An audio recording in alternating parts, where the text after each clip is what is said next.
On October 7, 2014, three friends gathered at Mount Rugu in Taoyuan City, Taiwan, eager to spend the day flying their remote-controlled planes.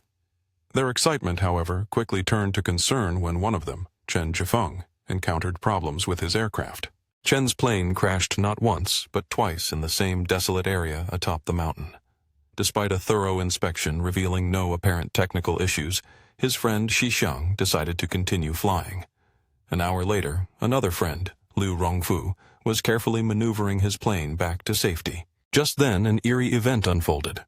As his plane glided over the very spot where Chen's aircraft had fallen, Rongfu's control slipped and his plane plummeted to the ground.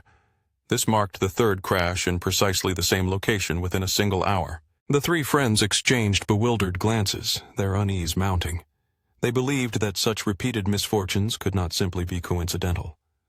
Suspecting possible interference from nearby devices, they resolved to investigate the crash site.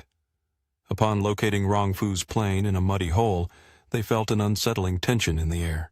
The plane was entangled in overgrown weeds, but thankfully it had only sustained minor damage that could be repaired. After surveying the surroundings for anything out of the ordinary, they prepared to descend the mountain.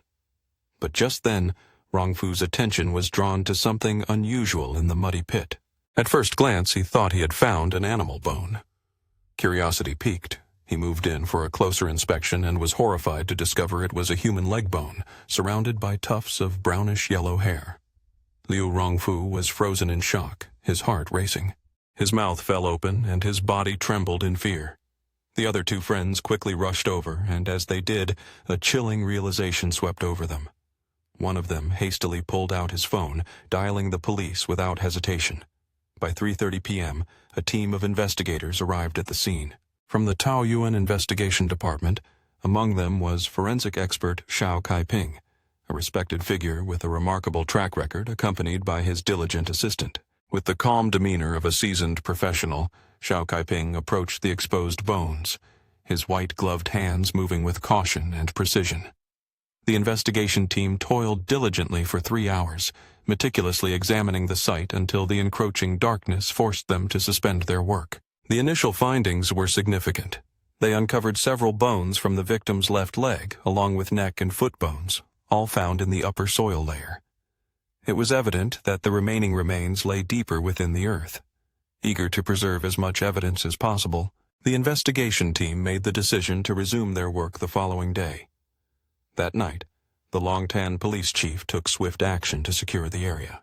Police tape was placed around the site of the discovery, and officers were assigned to guard it through the night. In parallel, he announced the establishment of Special Investigation Team 107, dedicated to focusing exclusively on this unsettling case.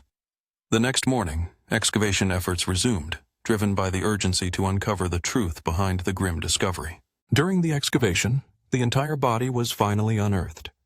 Investigators soon made another significant discovery. Several pieces of women's clothing lay buried in the soil beneath the remains. However, these garments had suffered severe degradation over time, their original forms almost entirely lost to the elements. Notably, a layer of soil separated the clothing from the skeleton, casting doubt on whether they belonged to the same individual. This detail complicated the investigation, leaving the identity of the victim shrouded in uncertainty. Beyond these enigmatic articles of clothing, the scene yielded no further clues to help identify the victim. By noon, the remains and clothing were carefully transferred to Xiao Kaiping's laboratory in Taoyuan, where his team would conduct a detailed examination. After 6 hours of meticulous analysis, the forensic team presented their preliminary conclusions. The skeleton measured 5 feet 1 inch and was found in a curled position, devoid of any clothing. Based on the body's proportions, and the remaining 12 inches of brownish-yellow hair still attached to the skull, they identified the victim as female. Dental records indicated signs of previous work, including fillings and artificial teeth. These characteristics led experts to estimate the victim's age at around 60 years. While the pelvic and waist area retained some muscle tissue, other limbs and internal organs had completely decomposed. From the state of decomposition, they estimated the time of death to be approximately 6 months prior. Experts estimated the victim's age to be around 60 years. The body, found in a state of decomposition, still retained some muscle tissue in the pelvic and waist areas, while other limbs and internal organs had fully deteriorated. From the level of decay, investigators approximated the time of death to be roughly 6 months prior. In the pursuit of justice, forensic expert Xiao Kaiping required further time to determine the cause of death. However, with his extensive experience and sharp instincts, he and his team grew increasingly convinced that this was a case of murder, possibly involving an attempt to conceal the body. While the victim's identity remained a mystery, Kaiping's thorough examination unveiled critical evidence. Severe head trauma was evident, particularly damage to the occipital bone, alongside unmistakable signs of hemorrhaging within the dura mater, the protective covering of the brain. These grim indicators confirmed the police's initial suspicions.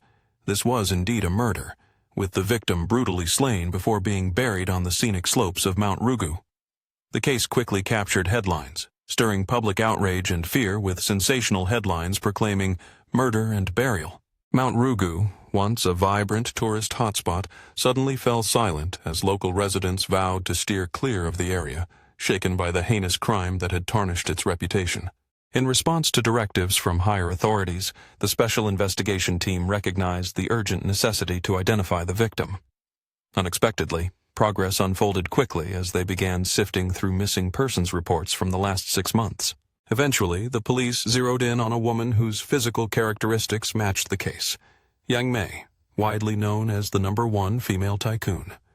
After her husband's passing, she had inherited a vast portfolio of real estate assets valued at 10 million new Taiwan dollars, a fortune that now added layers of complexity to the investigation.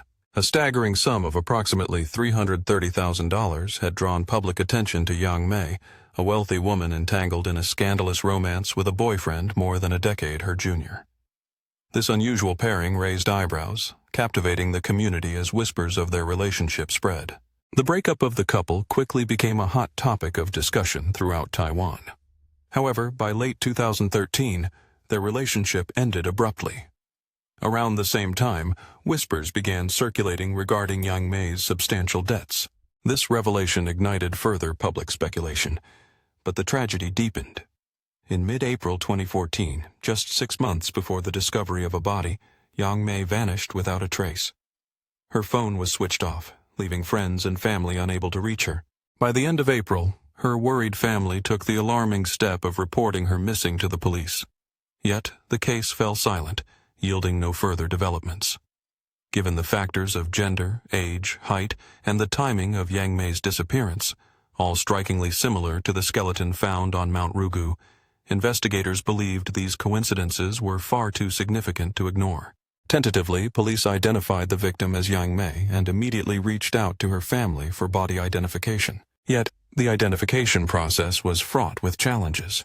The long burial period had rendered facial recognition impossible, and the crime scene yielded no personal belongings to aid in identifying the victim. This significantly heightened the difficulty of identification.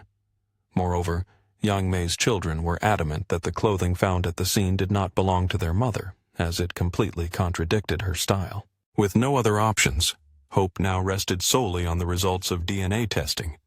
Nevertheless, investigators remained convinced that the victim was indeed Yang Mei, especially since they had a critical lead. The young boyfriend of Yang Mei had also vanished mysteriously in June 2014, just 2 months after her disappearance. Notably, rumors circulated that 1 million new Taiwan dollars, nearly $33,000 in savings, had mysteriously transferred from Yang Mei's account to her boyfriend's account.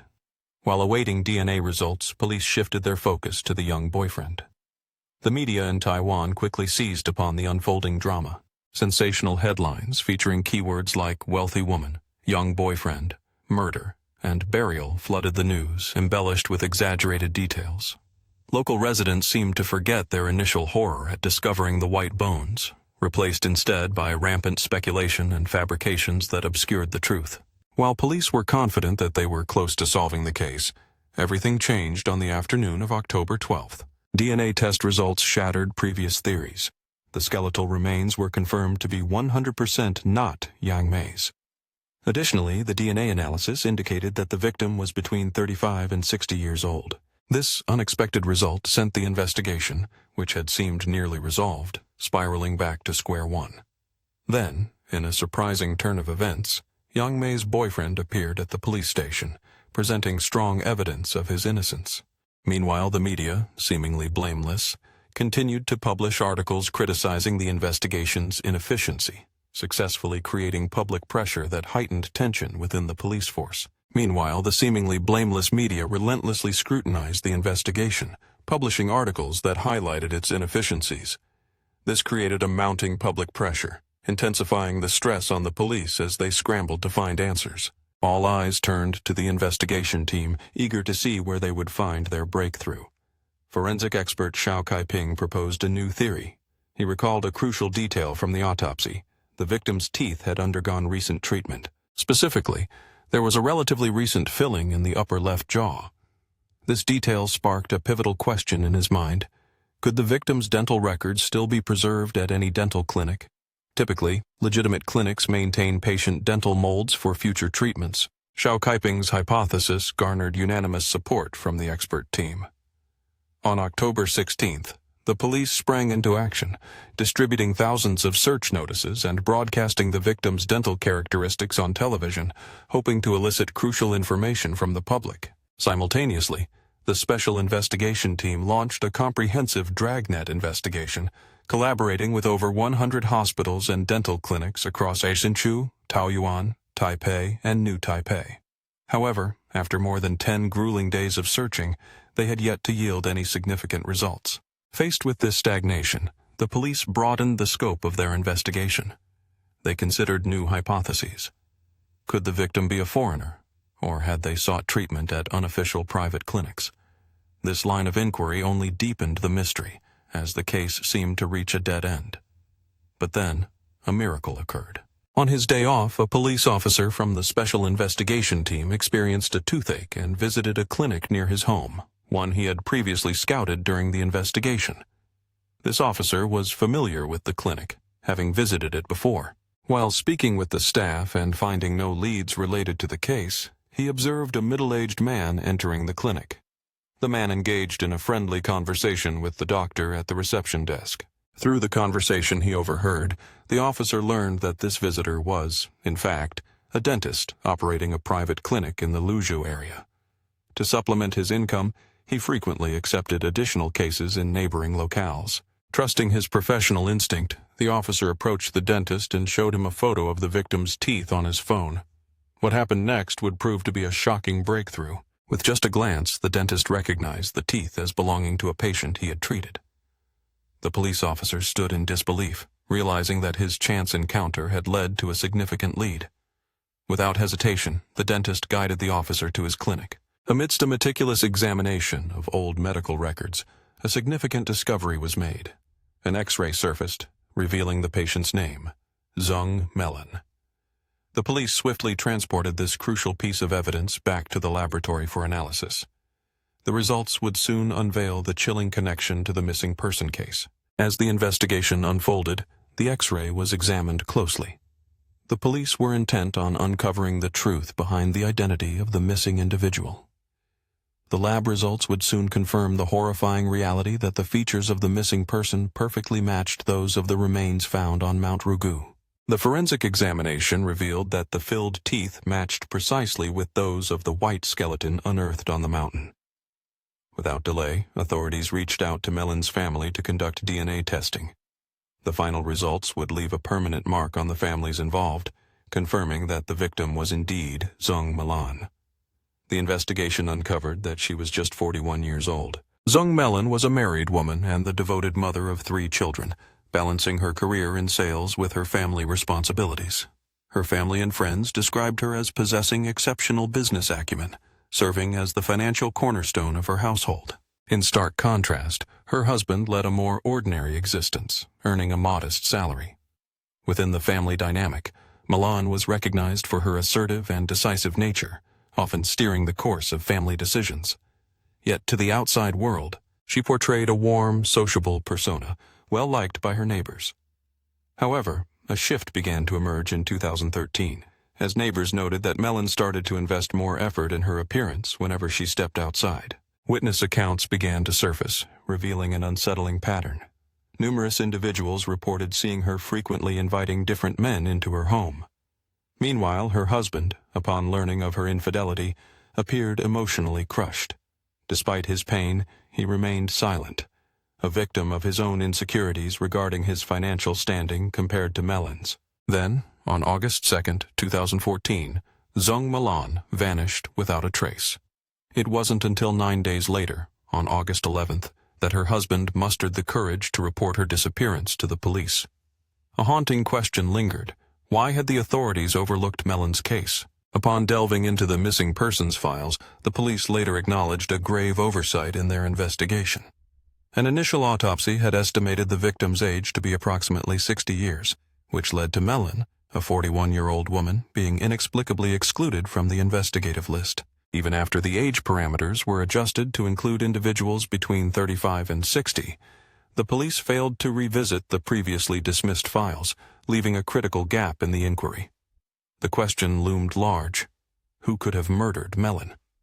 The investigation team redirected their focus to the security cameras positioned near the entrance of Mount Rugu, scrutinizing footage from the days surrounding her disappearance. However, the search yielded no signs of suspicious vehicles. The detectives then shifted their attention to Melon's call history, where a pivotal clue emerged.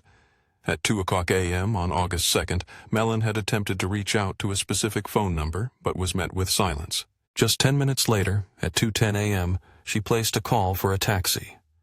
This was the last trace of her activity recorded on her phone. Verification with the telecommunications company would soon uncover the identity of the number she had dialed before summoning the taxi. The investigation soon revealed a critical connection to Huang Jianhe, a prominent businessman residing in Longtan. Taxi company records indicated that Zung Malan's last known destination was a 4-story villa on Datong Road, a property owned by none other than Jianhe himself. The police tracked down the taxi driver from that fateful night. He recounted how Melon appeared heavily intoxicated. Concerned for her welfare, he offered to wait until she was ready to leave, but she declined his assistance, a choice that would haunt the investigation. With these unsettling clues, Huang Jianhe emerged as a pivotal figure in the case, likely the last person to interact with Melon before she vanished. Questions arose about his involvement. Was he the perpetrator behind her disappearance? Moreover, the true nature of the relationship between Huang Jianhe and Melon became a point of scrutiny.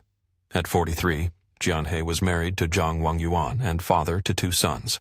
His journey began as a humble cement truck driver, but he eventually left that life behind to establish his own cement business, showcasing not only business acumen, but also an ability to forge vital connections. Initially, he worked as a cement truck driver. However, he soon made a bold decision to leave that life behind and open his own cement store. This transition revealed not only his sharp business acumen, but also his remarkable ability to forge connections within the community. As his business thrived, Huang Jianhe earned the title of the Cement King, a symbol of his wealth and success. However, when the police began their inquiry, Jianhe vehemently denied any connection to the case at hand, asserting that he had gone to bed early that fateful night. He maintained that he had not received any calls from Zung Malan and insisted their relationship was strictly platonic. Yet his frantic demeanor only heightened the investigators' suspicions, leading them to believe he was hiding something crucial. A meticulous investigation soon revealed the truth, an illicit affair between Jianhe and Malan. Though both had initially sought to keep their romance under wraps, the layers of deception began to peel away, exposing their hidden relationship. The reactions from those involved were equally staggering. Zung Malan's husband chose to remain silent, enduring the infidelity in stoic resignation. In contrast, Zhang Wangyuan, Jianhe's wife, gently urged her husband to consider their children and not venture too far into the abyss.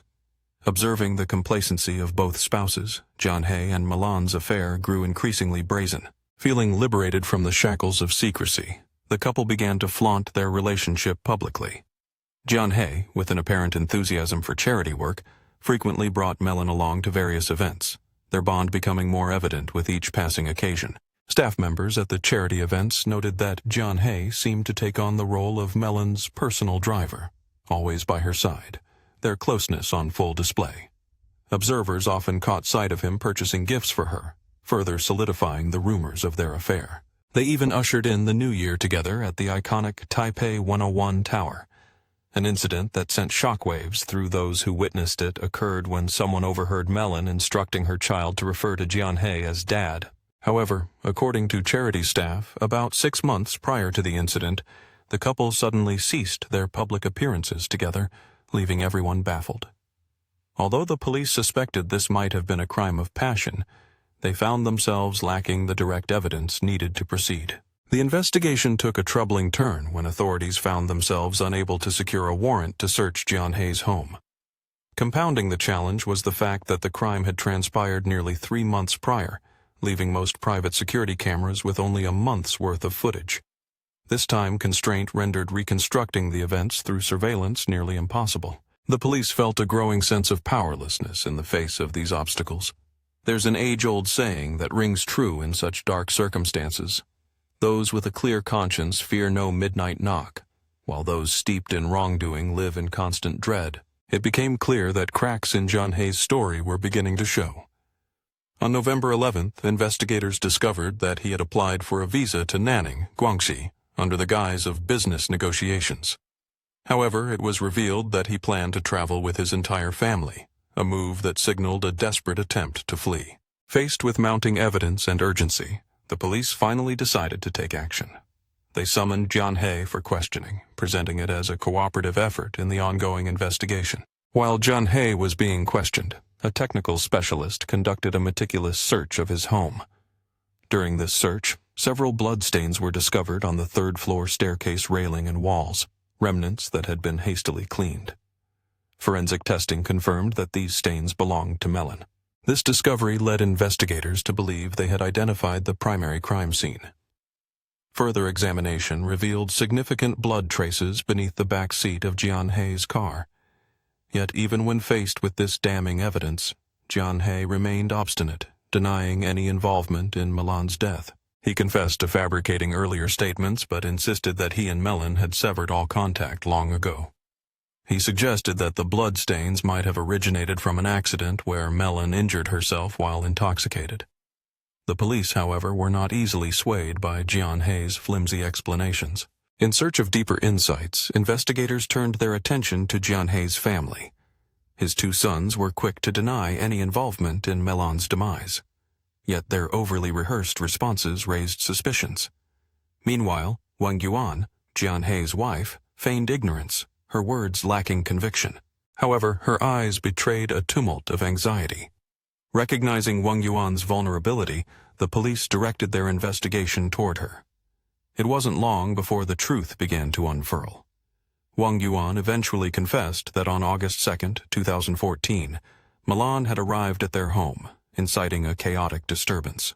During a heated argument, Jianhei struck Melon until she fell unconscious. In a chilling turn of events, he and his eldest son then transported her to Mount Rugu with the intent to kill and bury her. Yet Wang Yuan recounted how Jianhei had initially intended to take Melon to the hospital. However, during the drive, Melon unexpectedly regained consciousness and fought back violently, threatening to expose the entire family. In that critical moment, Jianhei accidentally strangled her to death. With Wang Yuan's shocking testimony in hand, the police moved swiftly to interrogate Jianhei's eldest son. Confronted with his mother's revelations, the tension in the room was palpable, and the truth hung precariously in the air. In a moment of stark vulnerability, Huang Baiqiang surrendered to the police, detailing how he aided his father in the gruesome task of disposing of the victim's body. It was then that the authorities confronted Jianhei with the conflicting statements from both mother and son, shattering his composure completely. Overwhelmed by the weight of his actions, Jianhei confessed to the chilling sequence of events that led to the tragedy. In November 2012, he and Zhong Melon had crossed paths during a parent-teacher meeting, where they exchanged contact information, unaware of the dark turn their lives would soon take.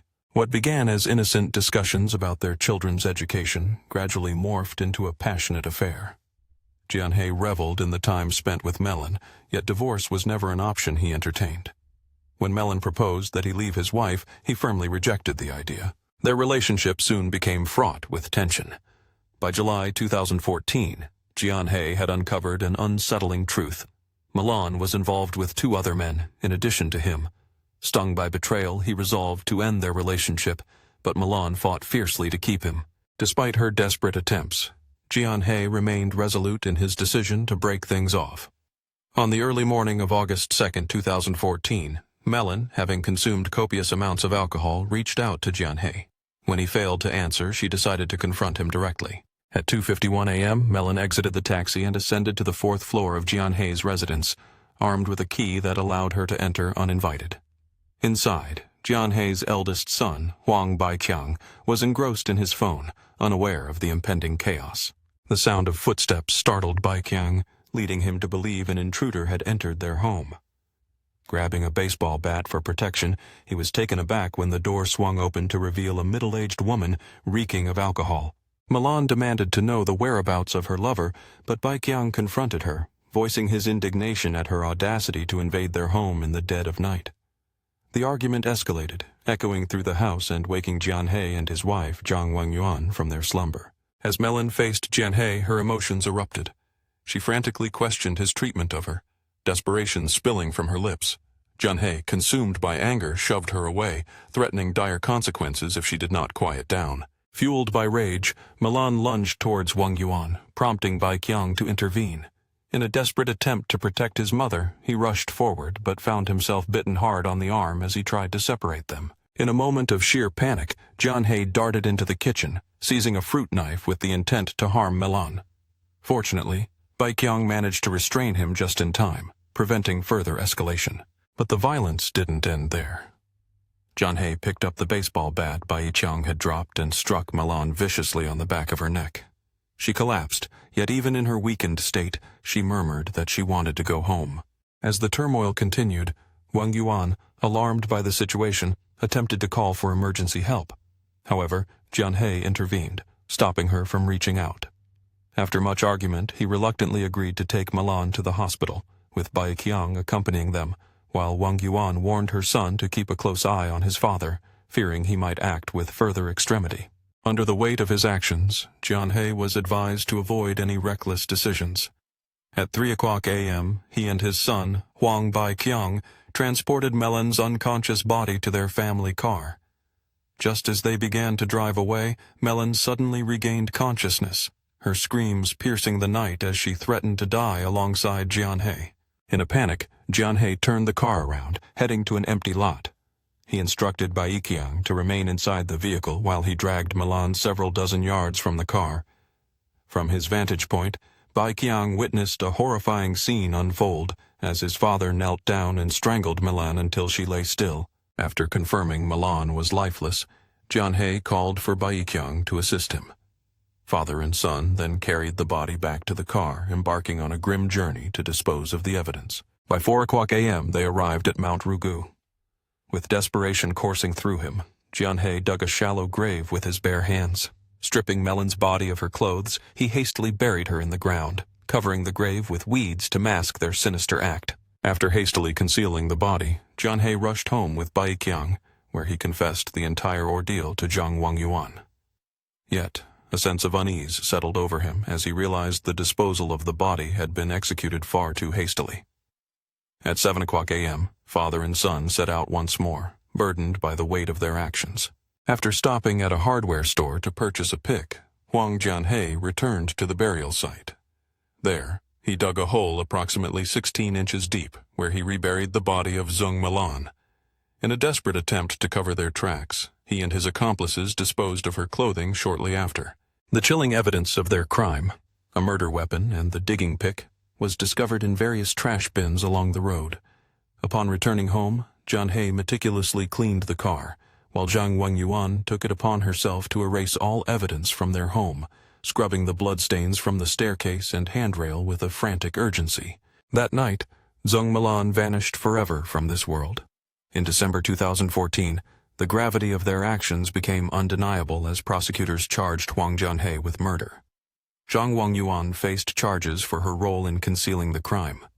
Their son, Huang Baiqiang, who had helped with the disposal and burial, was too young for adult court, leading to his transfer to juvenile court for trial. In the initial trial, Jianhe received a life sentence for his heinous acts, yet during his time behind bars, he appeared to show remorse, publicly engaging in the daily practice of copying Buddhist scriptures. This display of contrition prompted the appeals court to reconsider his sentence, reducing it from life imprisonment to 15 years and 8 months. In addition, he was ordered to pay 7 million new Taiwan dollars, approximately $230,000, in compensation to Milan's grieving family. Meanwhile, Zhang Wengyuan, though suspected of concealing the crime, was treated with leniency by the court. It was noted that she had not actively participated in the events and had repeatedly urged Jianhe to take Melon to the emergency room during the incident.